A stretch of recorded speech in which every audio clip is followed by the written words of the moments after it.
Bonjour à tous, je suis Hortense, apprenante à Datech School, et dans cette vidéo, je vais vous présenter la démo de notre projet DataVis et API.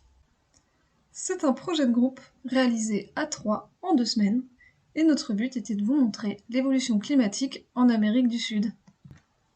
Sur notre carte, vous pouvez voir que plus la couleur d'un pays est foncée, plus la différence entre la température actuelle et la moyenne des températures dans les années 60 est élevée.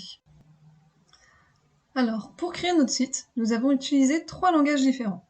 D'abord, nous avons utilisé du HTML qui a servi à créer toute la structure de notre site. Ensuite, nous avons utilisé du CSS. Le CSS, ça a permis de faire toute la mise en forme. Et enfin, dernier langage, mais pas le moins important, le JavaScript, qui a permis de faire toutes les fonctionnalités de notre site, et notamment de fetcher notre API. Alors, une API, peut-être que vous vous demandez ce que c'est. API, ça veut dire Application Programming Interface. Et c'est une interface logicielle qui permet de relier un logiciel à un autre logiciel afin qu'ils puissent échanger des données.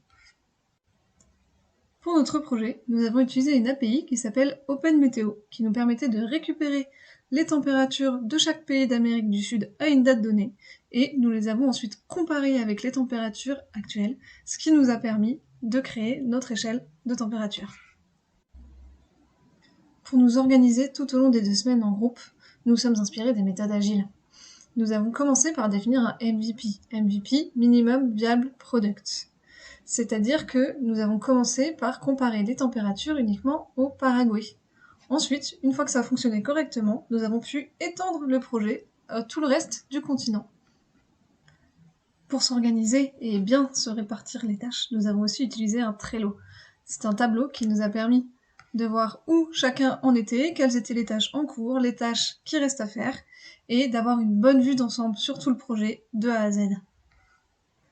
Pour réaliser ce projet, nous pouvions compter sur l'aide des encadrants, qui étaient toujours là pour nous aider lorsque nous étions bloqués. Et nous pouvions aussi demander de l'aide aux autres groupes, puisque bien qu'ils ne travaillaient pas sur exactement le même projet, ils ont les mêmes contraintes.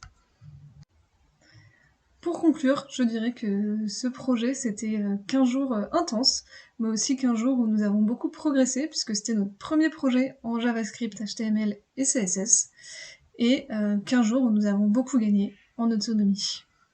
Merci d'avoir regardé cette démo, et j'espère qu'elle vous a plu autant que j'ai aimé réaliser ce projet.